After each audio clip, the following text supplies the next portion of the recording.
Hello, welcome to Car Talk 101. In today's episode, we're going to be taking a look. This is a 2008 Mazda 3.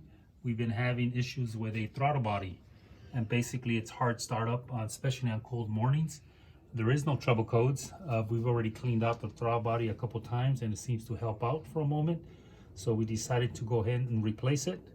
And basically what I'm going to be doing is removing a couple of components here. This is the throttle body right here. I'll show you the new one. This is the new rebuilt replacement we're going to replace. After we do replace it, we are going to have to go ahead and reprogram the idle settings, and I'll show you how to go about that once I get to that position. But right now we're going to go ahead and remove the cover off this battery cover here, because we are going to disconnect the battery. And basically we're removing this section for the air. And basically here's your intake boot. We're going to remove the intake boot. So basically we are going to remove the clips that are here on the side, and there's some clips over here on this side. We're removing them, and we just move this out of the way like so. So we have this exposed. A lot of times this might get a little stuck. You have to work its way out. Same thing, you got this connector here. Basically on this one, you're going to push up on the red tab, then pull on it, and there it comes out, and you just put it to the side. Now the other issue we do have a coolant hose that runs through here, so we're going to go ahead and loosen that up. A little coolant might spill, so have a drip pan or something to clean up the mess. The best thing to do also is to relieve coolant pressure where the car's not hot. Then I would open up this coolant tab, make sure there's no pressure in here. Just set it right here on the side. This way there's no pressure in your system, so when you do remove the hose, there's not a lot of coolant pressure and you have a spillage all over the place. All right, at this time I'm going to start removing the throttle body bolts, and you have about 4 of them, and basically they shouldn't be too tight. Basically what I do is I start maybe at the bottom, I crisscross, then I take the top one off over here. This way you don't want to take them all off without evening that torque pressure when you're pulling them out. So as you can see, they're not really tight. And we got one at the bottom over here. There we go. And basically once they're loose, what I'm going to do is I'm just going to ease them on back like so. And they say this job, sometimes it could take you 20-30 minutes. Sometimes it could take you a little longer. Depends if the bolts cooperate or if the hoses are really hard, especially the coolant hoses. Sometimes they could be hard and brittle and they could break on you, so you just want to be careful. So at this time I am removing these items. There we go.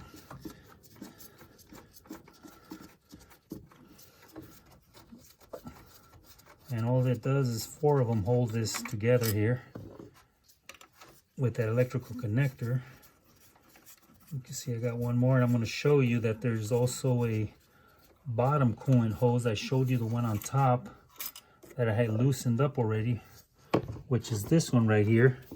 If I pull it out, as you can see, there's coolant coming out, so you want to put it back in there. I do have a drip pan to hold it, and as you can see, there's another coolant hose down at the bottom. So basically what I want to prep this, so I'm going to pull this out, and basically I'm going to get this clip and slide it right over the hose so I could expose it. Okay, and then let me get this going. As you can see, I removed the old throttle body, and we had 2 coolant sections right here on top and one at the bottom that's really not easily exposed. But let me show you. I got the new one in, and I put the top hose, the coolant hose here, and I made sure the clip is nice and tight, and I have the bottom clip that's nice and tight. You just want to make sure it's in all the way and your clip is on the closed position. This way you don't have any coolant leaks, because once you put it back together, you're not going to be able to see it. So basically now make sure my gasket is flush with the mounting bracket back here. So I'm going to go ahead and start replacing this. So I'm going to put these 4 bolts back together. As you can see, basically I just start them by hand. You don't want to tighten up anything till you have at least 5 or 6 turns on them. This way you don't have no issues with cross threading. And also make sure the bolts are nice and clean, and the mating surface in the back is nice and clean. So basically I got all those 4 started. I'm going to get this going, and still I'm working by hand.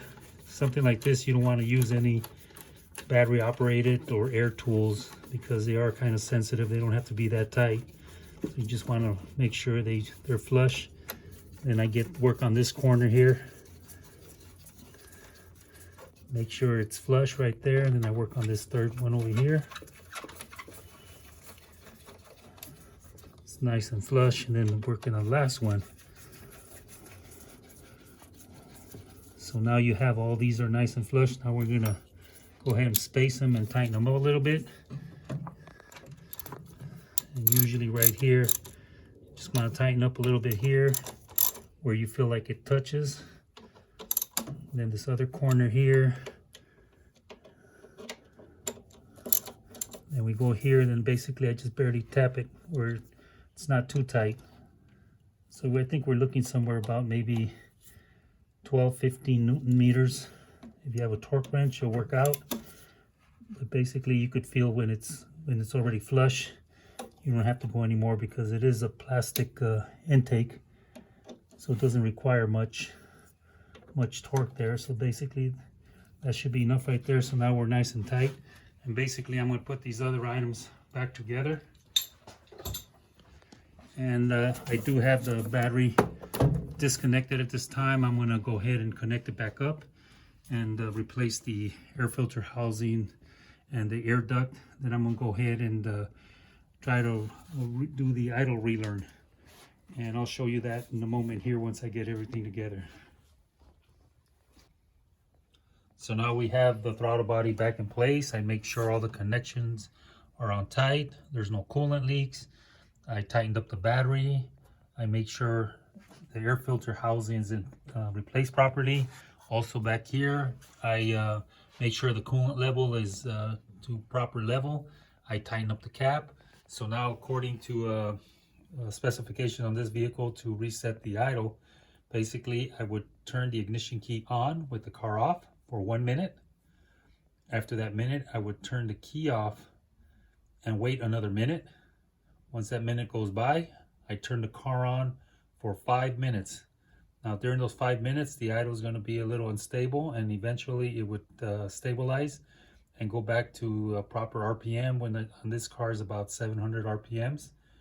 And we just let the fans go on, make sure there's no coolant leaks anywhere, make sure everything's running properly. On this car, everything worked fine. It started up, and after the 5 minutes I shut it off, and the car's been working fine ever since.